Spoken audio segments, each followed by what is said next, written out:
solely spreen right now? Mostly, yeah. Okay. Also the Chenopodium alba when it comes up, but there's Lamb's more quarters? alba over here. Yeah, there's more alba here as well, I'm noticing.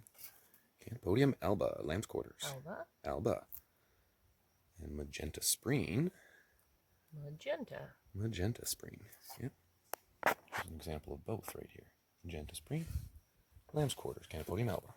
I'm just looking for my kales here, and my broccolis, and I'm just sending them out.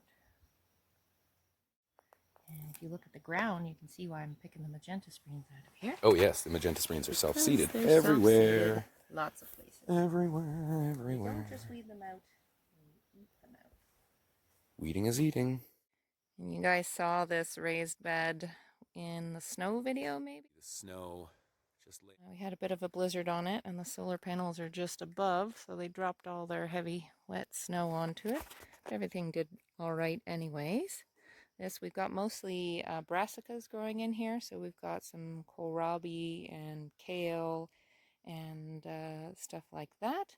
And in amongst it is quite a lot of one of my favorite vegetables. Let's see if you can see it here.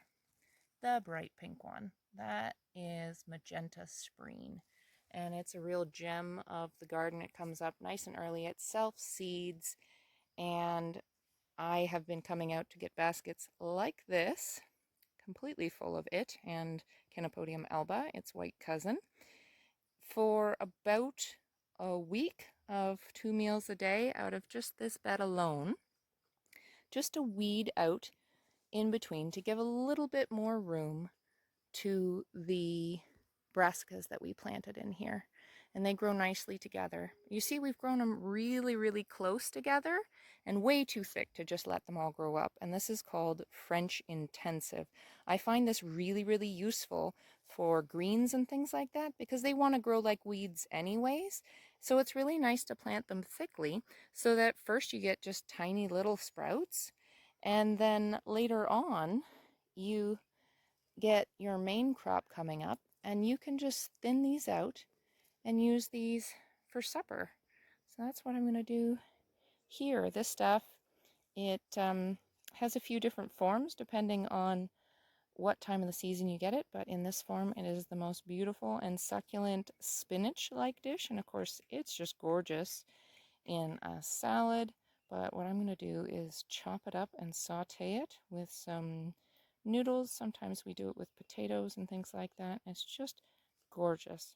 I'm going to show you why I'm weeding this crop out, even though it's one of my favorites. I'm weeding it out of this bed because if you look over here, this gorgeous stuff is everywhere. You see, it likes to come up in the rocks and the cracks. It comes up around all of the vegetables because we grew it as a crop a couple years running. You can see how prolific it is.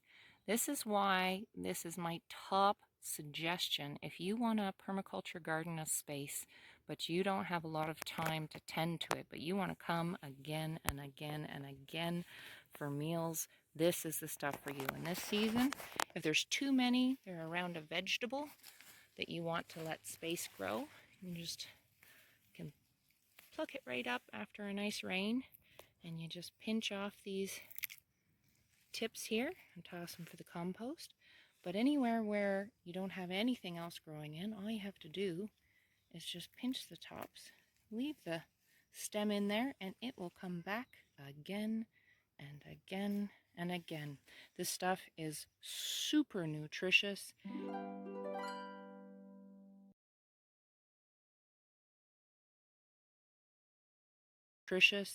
And it's just beautiful. One more gem of this plant that I want to show you.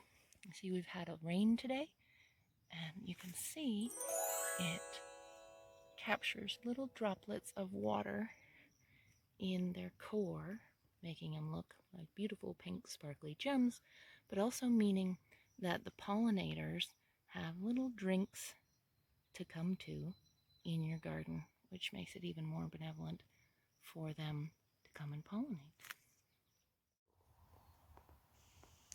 Another top pick for us is violet. You see all of the green heart-shaped leaves along the edges our beautiful, simple violet, and it is the first thing that's edible, and it grows itself in quantities that you can eat it and only it until everything comes up. These photos are from the springtime. Violet flower and leaf have a vaguely green pepper flavor, and they're so crisp and succulent and have such fast regrowth. Broadleaf plantain, such as you see growing in the pathway here, is also a really good high nutrient spinach alternative.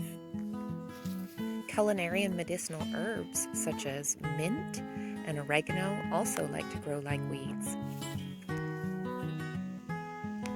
This tendency for food-producing plants to grow like weeds when you let them, when you listen to what they want, is what gives me the most hope for seeing everyone in the world adequately fed. I mean, if the commons, the places in the public, were planted in a permaculture way, no one would ever need to go hungry. Of course, knowledge of these traditional foraging skills is also necessary to make that model work.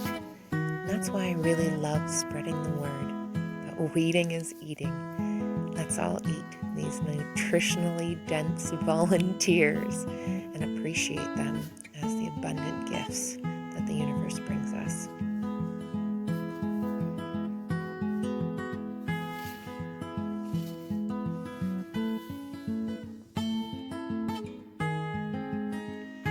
Even among the rocks and the cracks in the pavement, these food plants persevere and grow and grow.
And there you go, folks. A minute and a half to collect a whole basket full of dinner from vegetables I planted 3 years ago.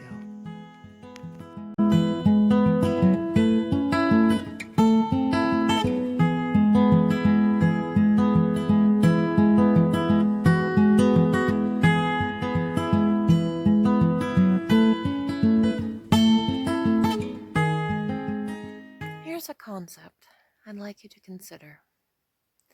If the plants that grow in the cracks of pavement could feed people, if the weeds that gardeners pulled out could feed people and animals, if everything that we think is in our way might be a useful resource and everyone knew about it, what might be different?